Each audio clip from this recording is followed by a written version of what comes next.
I'm Sydney Bowles here with the monthly BCAT Superintendent Update, here of course with Burlington Superintendent Dr. Conti. Eric, happy Halloween. Happy Halloween, Sydney.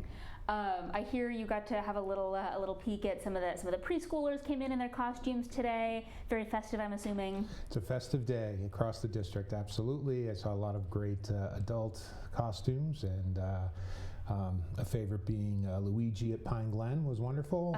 Great. I said there was a Shaggy at the high school, and we have our fall soiree at the preschool, and students were just having a good time. That's awesome. I love to see it. I hope everyone has a great and safe Halloween out there. Yes. Best night of the year. Great, safe Halloween, yes. We have a lot to get to. So since the last time I've had you, there's been a couple of kind of tricky conversations that have been underway. So I want to start with the equity audit, if that's all right with you. Sure. So this has been kind of long awaited. It's here. I know it's a lot to go through. I got the document. You ran it over to me in physical copy. I've read through it. It's dense. It's a lot. What is your feeling having this physical document now that I think you've described as a place to start? I think it is a place to start, and I think it's not the report that's important. It's what we do in response to the report. I think asking the questions in a formal way is an important first step. I think if I could distill the report down, I think there's a lot of good intentions, but students aren't necessarily feeling the impact as well as we would like. So I think we have to start looking at the student experience and maybe start looking at this a little bit differently. And we're spending a lot of time with it, so we're meeting about it regularly. We have a William James, working with William James University. They're helping us look at this in a systemic way. I don't think it makes sense to jump around from issue to issue. I think we are implementing many of the recommendations that are in process, but I think we need to look at how best to support the work going forward. And I have to recognize that it's going to be work, like it's not work that's ever done. I can't say, okay, next month, Sydney, we'll be done with this equity stuff and we're going to move on to what's next.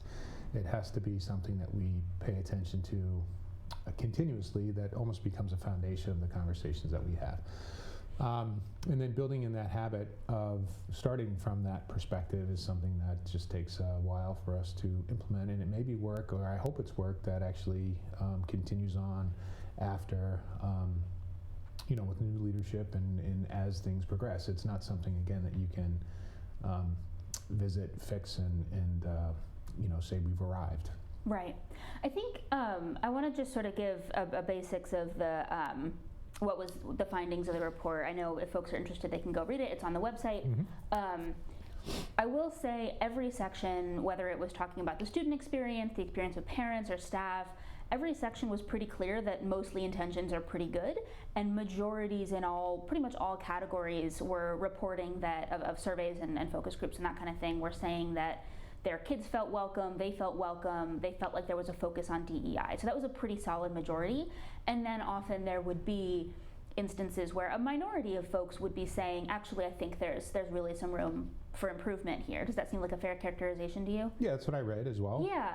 I think the interesting thing for me, and tell me if I'm wrong because I'm not an expert in this stuff, I was frustrated that the data that we were receiving, the numbers, the percentages, weren't really broken out by race.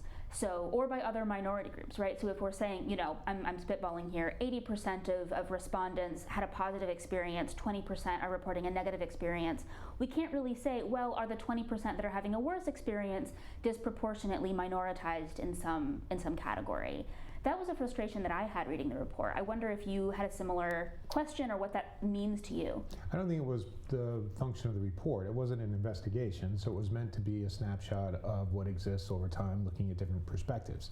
I do think the report said when they got respondents, they made sure that the respondents reflected the diversity of the organization as a whole. So there were no comments that were reflected on in the report that were only from one group or another. So I think that was the point of the report. I do think the recommendations were that we need to look at some of our ongoing feedback from a more granular perspective, potentially from a racial perspective. And we're doing a lot of that work now already. So our school climate survey, which will be in its second round of implementation this December, we do break out all of that feedback by gender, by race, by other forms of identity. So we are doing that granular work, Okay. but I don't think that was the work of the report in general. Okay. So can you tell me a little more about the specifics of the kinds of conversations you're having with the folks at, William James? Yeah, so Dr. Chris Taylor is the woman who's facilitating the conversations. I think what we're trying to do is concretize our efforts moving forward. Again, we can all reflect and talk about things, but what's going to have an impact, which is what we're looking at, on student and student experience. How do we make sure that we track that? And again, this is incremental work. It's hard work. And how do we make sure that we are monitoring that work so that we make continuous improvement? We're going to make some mistakes. We're going to take some steps back, but we have to continue to try to move in that common direction. Just that we're asking the questions, I think, is important. But again, it's not good enough. We have to move beyond asking the questions. But I do think that asking the questions are important, and it's not a completely flattering picture. So you have to take a risk. Right. Again, I can't point the finger at anyone else, right? I'm the leader of this organization, and to say this organization has some shortcomings is a hard thing to read. It's a hard thing to acknowledge. But unless we do that work, I don't think that we can make progress in moving forward. Yeah.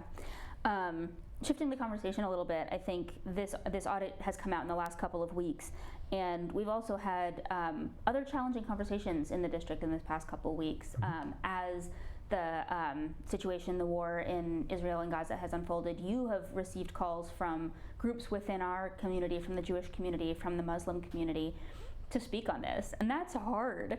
I, as a journalist in this community, I have been having these conversations and feeling the weight of everything that I don't know, of just being a guy in the world trying to understand things and being tasked with asking the right questions. You're tasked with not asking the questions, but having the answers in some way, or of saying the right thing, and that's a lot. What has been your experience of witnessing these challenges unfold across the world and understanding that it has an impact here and working on how to respond to that?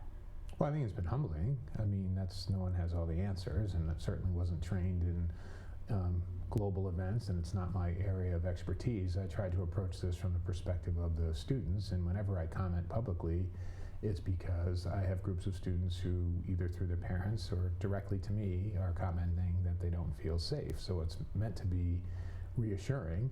That's always the intention. Sometimes, again, the impact, like our equity report, doesn't necessarily meet that intention. And I think some of the feedback that we got was my comments were incomplete, and that we have more folks who are feeling unsafe than people read in my initial public comment. Now, again, it wasn't written that way, and I don't read it that way. But that's not Right. That's not the point. And the point is for me to listen, and the point is for me to make sure that I do better moving forward. And again, ideally, I wouldn't have to make these comments. I keep telling everyone I'm a happy bureaucrat. That's sort of what my training is. I'm not elected, and I'm not there to speak for the community. All I'm there to try to say to kids is that they're safe when they're in the district, and that if they're experiencing anything that makes them feel unsafe, that we'll respond to that. And so that was my intention. I hope the broader community has these conversations, Sydney. They are difficult conversations. Yeah. I think that we're having them as evidence that we are making progress, and that people are comfortable giving us feedback, even when it's critical feedback. So I don't see the conversations or evidence of the conversations or experiencing the conversations. Again, they're difficult.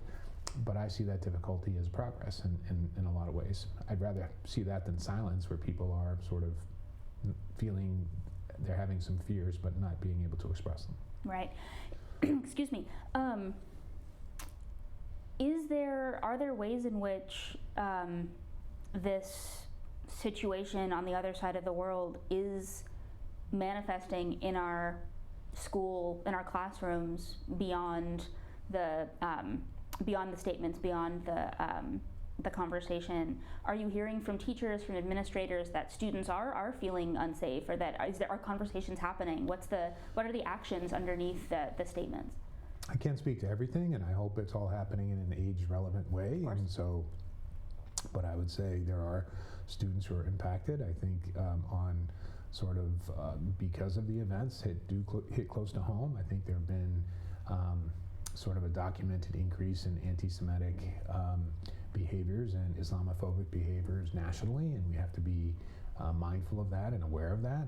I think college campuses are a place where you're seeing some of this stuff. And again, I haven't heard of any specific incidents here that are linked to situations in the middle school. In the Middle East. Sorry, we're not immune from that, and I think we need to prepare for it. But the whole point of it is the lessons we teach every day should allow us to navigate these global situations that we don't have any control over in a way that is respectful and empathetic, I guess. Yeah. And so those lessons don't just come up when there's a sort of a situation. It's not just meant to be reactive, it's also meant to be proactive. So when we find ourselves in those situations, we move forward. Now, if I hear about something, we will have to address it. And the way you address it with kids is there has to be a learning component that goes along with that situation, as difficult as that can be. That's a lot. It's a lot to wrap your arms around, and I have a lot of respect for you and for the teachers and administrators who are thinking through all the ways that could unfold. Well, again, I think it's really our building-based folks, and they do the hard work around here. That's where the work of school districts is done, is in our schools, our classrooms. So I really tip my hat to our principals and our teachers and educators. They're doing the work, not me. Eric, the last thing I want to talk to you about is MCAS scores from last spring that came out. I know you have spoken in the past about the limitations of MCAS scores, both as a test and as a metric by which we evaluate students and districts and all that. So getting this data, is it I'm assuming it's not the holy grail for you of how we're doing? No, and there were very few surprises on it, and we should have a good idea of how we're going to perform already. And again, I think we did. We're interested in growth, as I sort of stress all the time, and I don't need to re-stress that now. We want to make sure all of our kids are making progress. That's what's most important to us, no matter where they start. We're a public school. We don't get to choose where they start. And with all of that, we're moving forward. Our student demographics are changing. They're changing relatively quickly. We have to prepare our classrooms for that. And it's the outcomes that we're going to see are reflective of the student body that we have, and it's not reflective, again, of the incredible job our teachers are doing preparing kids to learn and grow in the curriculum. And there are things that are so important to me that aren't measured. You just spent some time talking about how are students responding to situations that are global that may impact their classmates and friends. Those lessons aren't tested on the MCAS, right? So we want to make sure that we're developing good people. Obviously, they need to know content. Learning is a primary reason that we're here. But if we're, developing good test takers, but they're not empathetic or not passionate or not joyful, that's just not what we do. So. Yeah, I wish in retrospect that I had taken a clip of the school committee meeting where you and I think it was Jeremy Brooks talked about this.